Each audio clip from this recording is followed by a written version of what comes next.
नमस्कार, बाखबर में आपका स्वागत है। मैं हूं राघवेंद्र सिंह। आज हम बात करेंगे देश के अपर हाउस यानी उच्च सदन के बारे में, राज्यसभा की लेकर। आज करीब 59 राज्यसभा सदस्यों की विदाई। एक तिहाई सांसद हर 2 साल में राज्यसभा से रिटायर होते हैं और बाकी सदस्य बने रहते हैं, क्योंकि राज्यसभा कभी भंग नहीं होती है जैसे लोकसभा भंग हो जाती है। आज 59 सांसदों की विदाई जब हुई, तब क्या शिकवे शिकायतें हुई, किस तरह से सदन के कामकाज को लेकर बातचीत हुई, किस तरह से जो सेवानिवृत्त सदस्य हो रहे हैं उनकी महत्ता की बात हुई, उनके योगदान की बात हुई, और राजनीति में वो कभी रिटायर नहीं होते, इस पर भी बातचीत हुई। आज चर्चा करेंगे विदाई की बेला में शिकवे और शिकायत। इस महत्वपूर्ण मुद्दे पर चर्चा के लिए हमारे साथ स्टूडियो में मौजूद है हमारे खास मेहमान श्री योगीराज योगेश जी, और दिल्ली से जुड़ेंगे राजनीतिक विशेषज्ञ नागेंद्र सिंह परमार जी, और जयपुर से जुड़ेंगे सामाजिक कार्यकर्ता सूरज सोनी जी। आप सभी का बहुत बहुत स्वागत है। चर्चा शुरू करें उसके पहले कंगना रनौत भाजपा की सांसद है, वो क्या कहती हैं, और कांग्रेस के सांसद राजा बरार क्या कहते हैं, ये भी हम सुनेंगे। लेकिन अगर तकनीकी दिक्कत ना हुई तो इस पूरी बातचीत पर हम चर्चा की शुरुआत करेंगे नागेंद्र जी से, जो दिल्ली में है, सूरज सोनी जयपुर से, और स्टूडियो में हमारे पत्रकार साथी योगीराज योगेश जी। आप सभी का पहले तो एक बार स्वागत है। नागेंद्र जी, सब रिटायर होते हैं, चाहे लोकसभा से हो चाहे राज्यसभा से, लेकिन राज्यसभा की खास बात है कि वो कभी भंग नहीं होती, और उसमें ये भी है कि 12 सदस्य ऐसे होते हैं जिसको राष्ट्रपति नॉमिनेट करती है, नामांकित करती हैं। वो इसलिए क्योंकि जो देश और समाज के विभिन्न वर्गों में महत्वपूर्ण लोग होते हैं, चाहे खिलाड़ी हो, साहित्य से काम करने वाले हो, संस्कृति से जुड़े हुए हो, विज्ञान या शोध करने वाले हो, उनमें से वो चुनती है 12 ऐसे सदस्य, और बाकी सदस्यों का निर्वाचन होता है। आज उनमें से 59 सदस्य सेवानिवृत्त हुए, कुछ सदस्यों की वापसी भी हो रही है, जैसे शरद पवार वापस आ रहे हैं दोबारा से निर्वाचित होकर, रामदास अठवले जी भी आ रहे हैं, ऐसे कई सदस्य हैं। लेकिन दिग्विजय सिंह जैसे सदस्य जो रिटायर हो रहे हैं, वो कह रहे हैं कि मैं रिटायर तो हुआ हूँ लेकिन टायर्ड नहीं हुआ हूँ, राजनीति में मैं अगला काम और देखूंगा। उन्होंने ये भी कहा कि जैसे कबीर कहते हैं कि कबीरा खड़ा बाजार में सबकी मांगे खैर, ना काहू से दोस्ती ना काहू से बैर। तो सीधी सी बात है कि उन्होंने कहा कि जिन्होंने मेरे साथ बैर भी किया हो उनसे मेरा कोई बैर नहीं है, लेकिन दोस्ती सबसे है। तो इसी पर विस्तार से बात कि जो लोग रिटायर हुए हैं राज्यसभा से, उनके कार्यकाल में उनके कामकाज या राज्यसभा सदस्यों के कामकाज। राज्यसभा एक गरिमापूर्ण सदन है जहां हो हल्ला कम होता है, क्योंकि वहां जनता से चुने हुए प्रतिनिधि नहीं होते, बल्कि राज्य विधायकों और सांसदों के द्वारा चुने हुए होते हैं। इसलिए लोग उम्मीद करते हैं कि राज्यसभा में हंगामे के बजाय विषय परक बातचीत हो, विशेषज्ञों की उसमें बात आए, और वो ऐसी बात करें जिससे देश को दिशा मिले और लोकतंत्र मजबूत हो। आपकी राय, आप कैसे देखते हैं राज्यसभा को, राज्यसभा के सदस्यों के आचरण को, और जो सेवानिवृत्त हुए आज उनके बारे में अगर आपकी कोई विशेष राय हो, चाहे वो देवेगौड़ा जी हो, देश के पूर्व प्रधानमंत्री रहे, दिग्विजय सिंह जी हो, या बाकी नेता, आपकी राय। नागेंद्र जी। जी राघवेंद्र जी, आपने बिल्कुल ठीक कहा कि देखिए राज्यसभा को तो हाउस ऑफ एंडर कहा ही जाता है, और उसमें जो सदस्य चुन के आते हैं निश्चित रूप से उनका अनुभव है, उनका ज्ञान है, सार्वजनिक और सामाजिक जीवन में जो उनके पास अनुभवों का और ज्ञान का पिटारा होता है वो तो कहीं ना कहीं काम आता है देश के भी और समाज के भी, इसमें कोई दो राय नहीं है।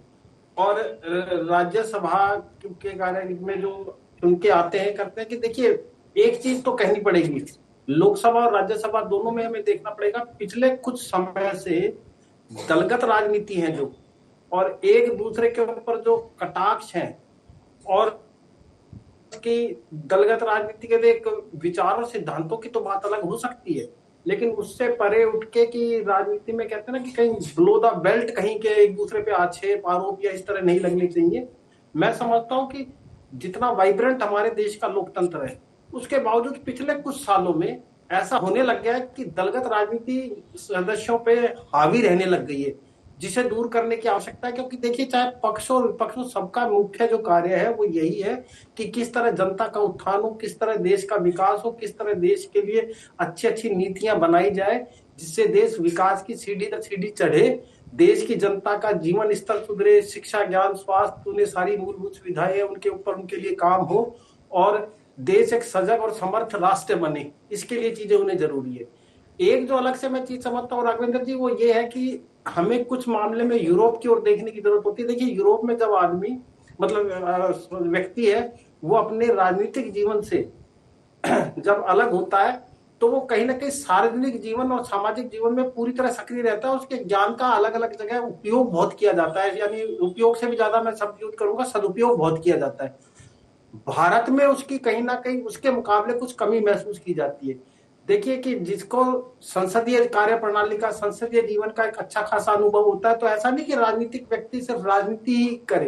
राजनीति से अलग अगर वो चाहे तो सार्वजनिक और सामाजिक जीवन में भी अपने अनुभव का बहुत अच्छी तरह सदुपयोग करा जा सकता है, और कुछ करते भी हैं। बहुत सारे नेता ऐसे हैं जो करते भी हैं, जी। जो अपने सामाजिक और सार्वजनिक कार्यों के लिए अब बहुत ख्याति भी अर्जित करते हैं, लेकिन सभी नहीं। हमारे यहाँ उनकी संख्या थोड़ी कम है। तो ये एक बदलाव की जरूरत मुझे लगता है जो महसूस होती है। और जिस तरह की आज भी तीखी आपस में तो कुछ टिप्पणियां तो इस तरह की हुई हैं जो हमने को देखने को मिली है कार्रवाई के दौरान, तो मेरा यही मानना है। दरअसल हम पुरानी अगर बात करें तो राज्यसभा की तो गरिमा घटी रही है, जबकि राज्यसभा का जो एक तरह से निर्माण हुआ था या जिस तरह से राज्यसभा बनाई गई थी वो अलग सपने को लेकर बनाई गई थी।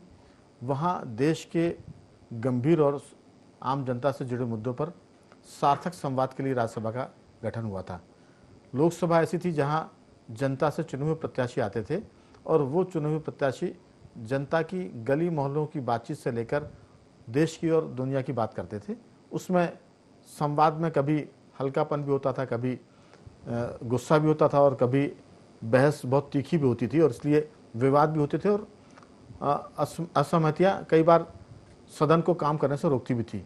लेकिन राज्यसभा में ऐसे दृश्य नज़र कम आते थे और वहाँ सिर्फ संसद माने सदस्य किसी पार्टी का हो, वो देश के हित में गरिमापूर्ण बात करते थे। लेकिन पिछले कुछ सालों से इसमें गिरावट आई है, कमी आई है, खासतौर से मैं राज्यसभा की बात करूं।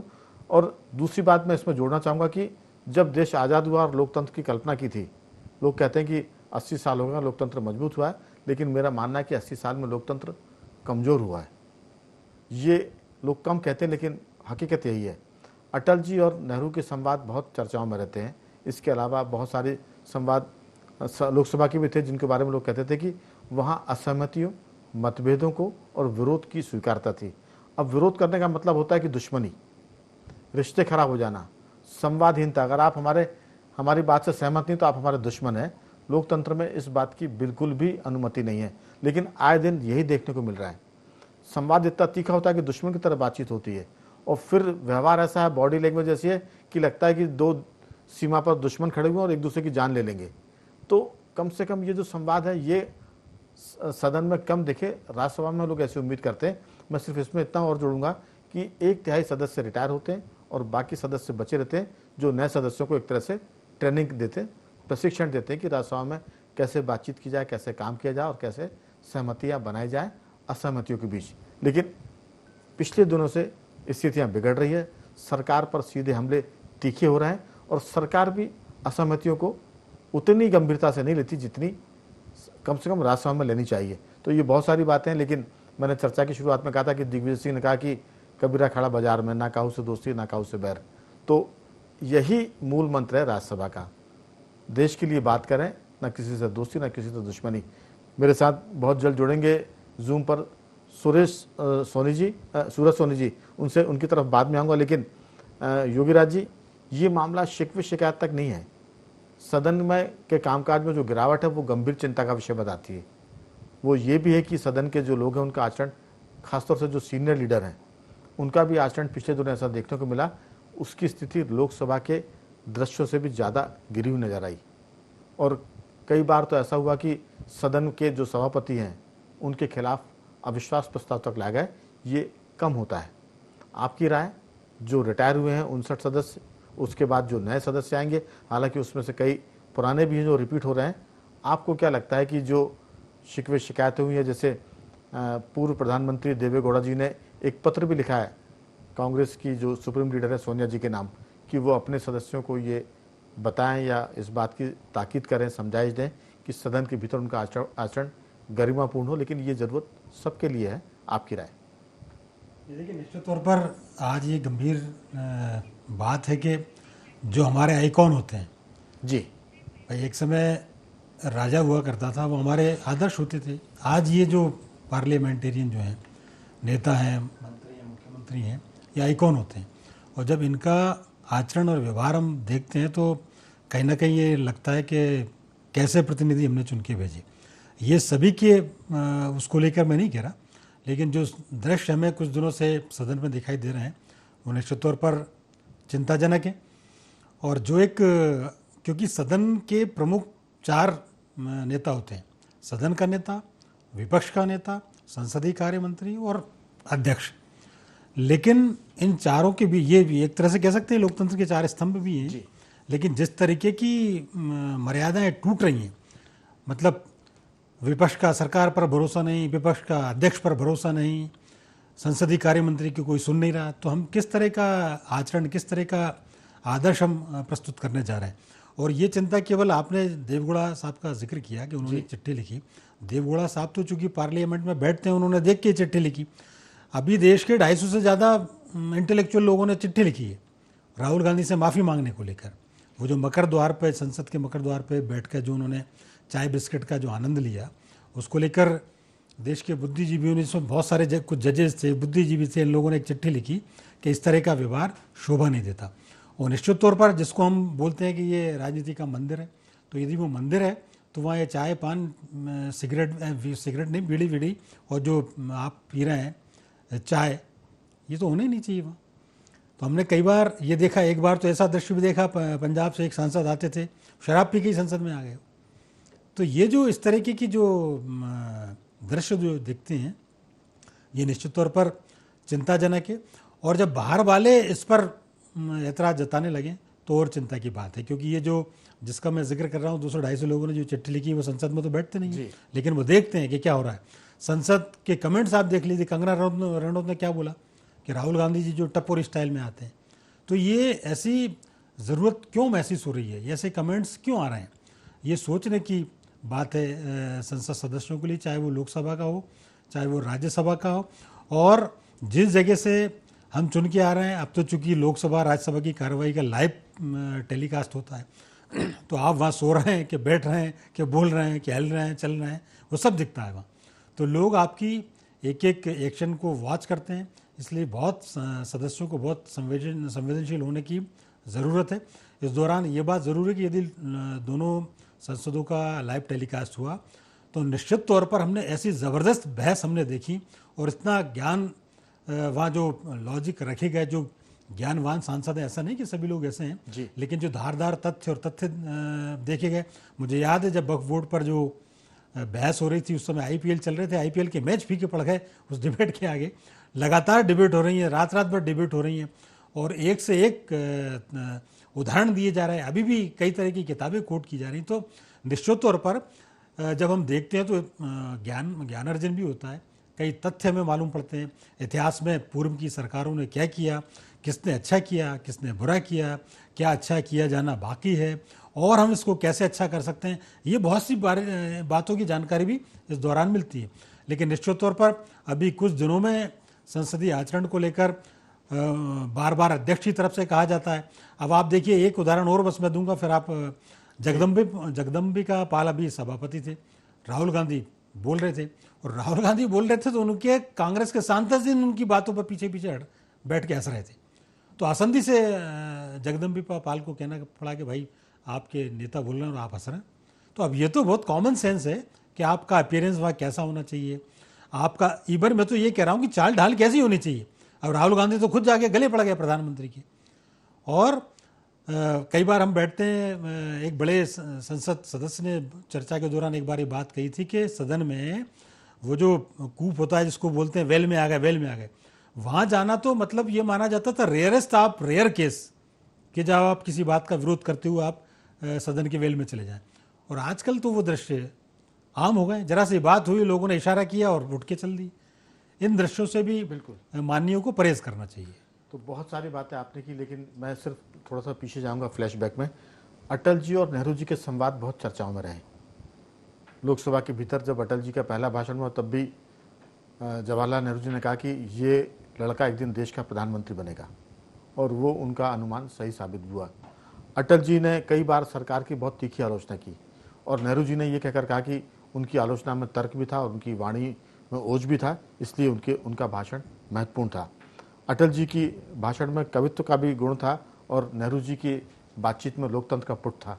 तो ये बहुत सारी बातें हैं भारतीय लोकतंत्र में, हम हमेशा याद करते हैं जवाहरलाल नेहरू और अटल बिहारी वाजपेयी को।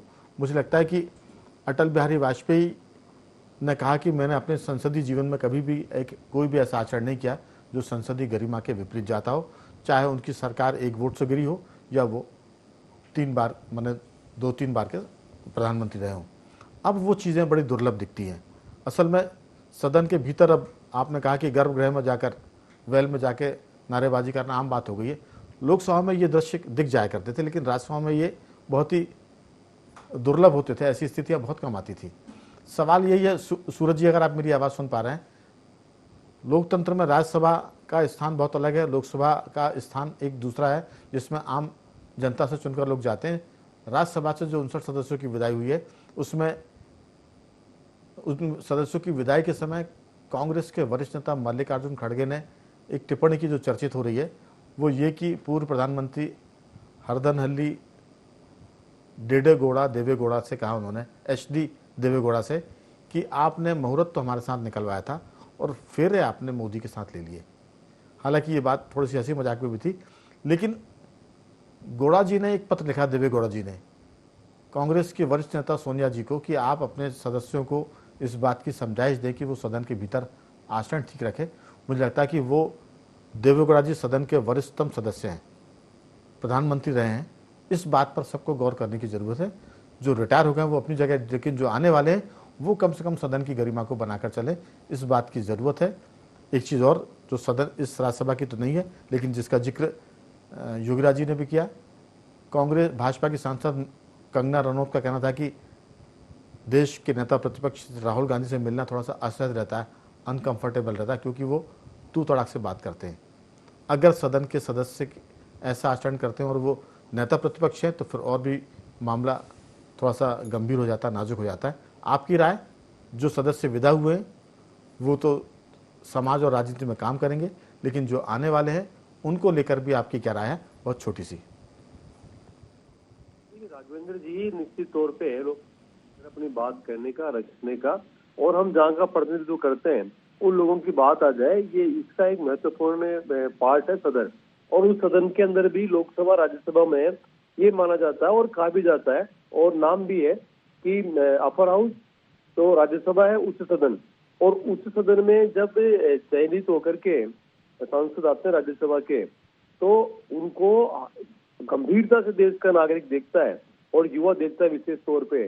तो उसमें वो ढूंढता है कि लोकतांत्रिक मूल्यों का उसमें अक्स दिखाई देगा, और कितनी अच्छी तरीके से जो बात करेंगे तो वो उच्च सदन के सदस्य होने को न सिर्फ सारगर्भित करेगा बल्कि प्रमाणित करेगा। तो ऐसा जब युवा तलाशता है और उसमें जब पाता है कि उसी तरीके से तोड़ तराबा, हो हल्ला, मुद्दाविहीन बातें, मुद्दाविहीन तर्कविहीन बातें वो की जा रही है, आरोप प्रत्यारोपित की जा रही है, और उस आरोप प्रत्यारोपण के दौरान भी मर्यादा को तार तार कर दिया जाए, जैसे अभी 6-7-8 महीने पहले हमने लगातार राज्यसभा के अंदर देखा, तो ऐसा लगता है कि हम कोई ये किसी दूसरे स्टेट की, बिहार की, झारखंड की विधानसभा का दृश्य देख रहे हैं या अपर हाउस राज्यसभा को देख रहे हैं। उस राज्यसभा को, इसके अंदर से देश के बड़े बड़े साहित्यकार भी आते हैं, देश के बड़े बड़े कवि भी आते हैं, और जो अच्छे जो लोग हैं राजनीति में स्वच्छता के लिए जिनको जाना जाता है, ऐसे लोग बैठे हैं। तो उम्मीद ये की जा सकती है क्या कि इस तरह का व्यवहार करेंगे? अभी जो कंगना रनौत ने बात कही है, मैं उससे इत्तेफाक रखता हूँ, और मैं खुद जो बात कर रहा हूँ, राहुल गांधी जी का जो आचरण है, न सिर्फ अंदर बोलने वाला जो उनका व्यवहार है, कुछ भी बोलेंगे, जिद करेंगे, बल्कि अभी तो देखा कि बाहर आकर के चाय पी रहे हैं, लोगों के साथ में कमेंट्स पास कर रहे हैं। तो वो इस तरह से लग रहा था कि हमको ये लगता है कि हम किसी कॉलेज में जाकर के बैठते हैं, तो कुछ ऐसे बच्चे होते हैं जो लगातार फर्स्ट ईयर में, फाइनल ईयर के बच्चे बैठे हैं, एक तरह से पासिंग हो रहे हैं लगातार बैठ के, और नए जो लोग आ रहे हैं उनका रैंकिंग कर रहे हैं, उन पे कमेंट्स पास कर रहे हैं, और मतलब वो बॉस टाइप की इमेज लेकर के आएंगे। तो उनके साथ में बात करना, उनके साथ में व्यवहार करना, उनके साथ में डायलॉग स्थापित करना, सही मायने में ऐसे होगा। कंगना रनौत तो गलत नहीं कहा है, लेकिन अभी अभी जो आपने बात कही है कि लोकतंत्र के अंदर राज्यसभा जो है वो महत्वपूर्ण है, और देवेगौड़ा जी ने जो बात कही है मैं समझता हूँ कि वो नजीर है, उससे सीख लेनी चाहिए। और उन्होंने स्पष्ट तौर पे कहा है कि आपका जो व्यवहार है, जो आचरण है, वो लोग टीवी पे देख रहे हैं, लोग सोशल मीडिया पे देख रहे हैं, और उससे देश के अंदर माहौल क्रिएट होता है। तो आप जो अपनी मर्यादा है उसको न छोड़े। यही राज्यसभा के जो लोग विदा हुए आज वो बोल करके भी गए, देवेगौड़ा जी ने तो चिट्ठी लिख के बोला है, तो पालना करनी चाहिए।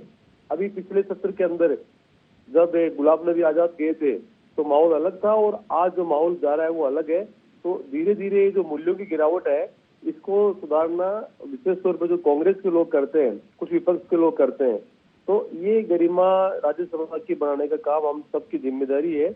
और वैसे ही जो राज्यसभा के सांसद है वो इस बात को सोचे, तय करे और आगे विचार करे, ऐसा मेरा मानना है। नागेंद्र जी, एक बात और है, राज्यसभा या लोकसभा के भीतर देश पहले होता था, चर्चाएं होती थी, लेकिन वो व्यक्तिगत कम होती थी, नीतिगत ज़्यादा होती थी, विषय परक चर्चा होती थी, निजी हमले कम होते थे। चाहे मैंने कहा कि देश में सबसे ज़्यादा चर्चित अटल बिहारी वाजपेयी और नेहरू जी के संवाद रहे, नेहरू जी की बहुत आलोचना अटल जी की क्या करते थे, लेकिन चर्चा खत्म होने के बाद नेहरू जी अटल जी की पीठ भी थपथपाते तो कहते थे कि आज आपने अच्छा भाषण दिया। एक बार उन्होंने सदन में कहा था कि आपके दो चेहरे हैं, एक चर्चिल भी और एक उन्होंने रूस के लीडर की बात की थी जो काफ़ी चुभी थी नेहरू जी को। लेकिन उसी शाम एक समारोह था, रात्रि भोज था, उसमें अटल जी की पीठ ठोकते हुए नेहरू जी ने कहा था कि आज तुमने बहुत अच्छा भाषण दिया। तो इस तरह की बातें होती थी। जब भी देश संकट में होता था, युद्ध में होता था, चाहे वो पाकिस्तान से युद्ध हो, चीन से युद्ध हो, प्रतिपक्ष हमेशा सरकार के साथ दिखता था। अब आजकल ये स्थितियां बदल गई है। युद्ध हो दुनिया माने किसी भी देश के साथ, भारत कभी आंतरिक संकट में हो, आतंकवाद के मामले में हो, प्रतिपक्ष के सवाल सरकार को संकट में डालने वाले ज़्यादा होते, देश की प्रतिष्ठा के मामले में सवाल करने वाले ज़्यादा होते। ये एक बदलाव है उस समय आज़ादी के बाद के भारत का और आज़ादी के बाद परिपक्व लोकतंत्र के बाद का भारत, 80 साल के बाद का। किस ढंग से देखते हैं राज्यसभा और लोकसभा के भीतर प्रतिपक्ष राष्ट्रीय मुद्दों पर कितना सरकार के साथ होता है, ये भी लोगों को दिखता है और इसमें गिरावट लोग महसूस करते हैं। आपकी राय बहुत छोटी सी। नहीं रामेंद्र जी, आपने ठीक कहा, यही गिरावट है, ये चिंताजनक है कि देखिए क्या है, आपकी नीतियों का, मुद्दों का, सिद्धांतों का विरोध हो सकता है, लेकिन विरोध करते करते आप लक्ष्मण रेखा लांघ के देश विरोध पे उतर जाएंगे, ये गलत बात है। नेहरू जी का और अटल बिहारी जी का तो बहुत जिक्र होता है, इसके साथ साथ चंद्रशेखर जी का भी जिक्र करना हमें नहीं भूलना चाहिए। वो अब किसी समय अपने पार्टी के इकलौते सांसद होते हुए जितना भी उनका संसदीय जीवन रहा है उसमें वो अजात शत्रु रहे हैं। वो अकेले इतनी प्रखरता के साथ अपने मुद्दों को उठाया करते थे कि क्या पक्ष क्या विपक्ष पूरी उनकी बात को एकाग्रता के साथ सुनता था, और उनकी कही गई बातें जिस तरीके से वो बातें करती थी वो लाजवाब हुआ करती थी। और उन्होंने जो यश कमाया है संसदीय अपने जीवन में इकलौते सांसद रहते हुए भी, वो भी बड़ा दुर्लभ है था, जो आजकल देखने को नहीं मिलता। जिम्मेवारी इसलिए थोड़ी बढ़ जाती है राघवेंद्र जी कि आजकल जो संसदीय बहस है, संसद में क्या बोला है माननीय ने, उसके लिए हमें टीवी पे, अखबारों पे या न्यूज मैगजीन पे निर्भर रहने की जरूरत नहीं। अब दोनों सदनों का लाइव प्रसारण होता है, तो लोग उसे देखते हैं और पूरी तरह समझते हैं और जानते हैं। तो ऐसी स्थिति में माई वे या हाईवे वाली स्थिति नहीं होनी चाहिए माननीय की क्या पक्ष या विपक्ष, माई वे हाईवे नहीं, वो देश की को ध्यान में रखते हुए, मूल्यों को, राजनीतिक मूल्यों को ध्यान में रखते हुए बात करें तो ज्यादा अच्छी रहेगी। बिल्कुल योगीराज जी, सवाल है कि देश पहले या राजनीति पहले। लोगों ने कहा, अटल जी ने भी कहा और नेहरू जी भी कहते थे कि देश पहले है, लोकतंत्र पहले है, सरकारें आएंगी जाएंगी। इसीलिए अटल जी की सरकार एक वोट से भी गिरी तो उसके लिए सौदेबाजी की आरोप नहीं लगे उन पर। आपकी राय, ये जो सदन में लोगों की विदाई हुई है राज्यसभा से और अभी का जो माहौल है, अब उसको बहुत संक्षेप में कैसे देखते हो और क्या होना चाहिए? नहीं, अटल जी के उस उदाहरण को तो आदर्श उदाहरण के रूप में प्रचारित भी किया जाना चाहिए।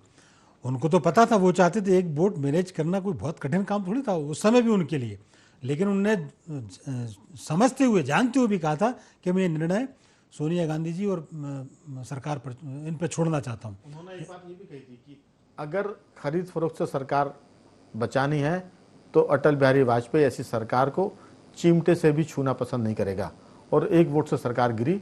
ये उसका उदाहरण है कि उन्होंने जो कहा उसको जिया भी अपने जीवन में।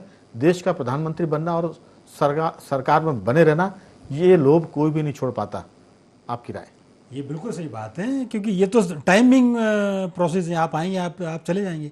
लेकिन ये उदाहरण आज हम अटल जी की बात क्यों कर रहे हैं?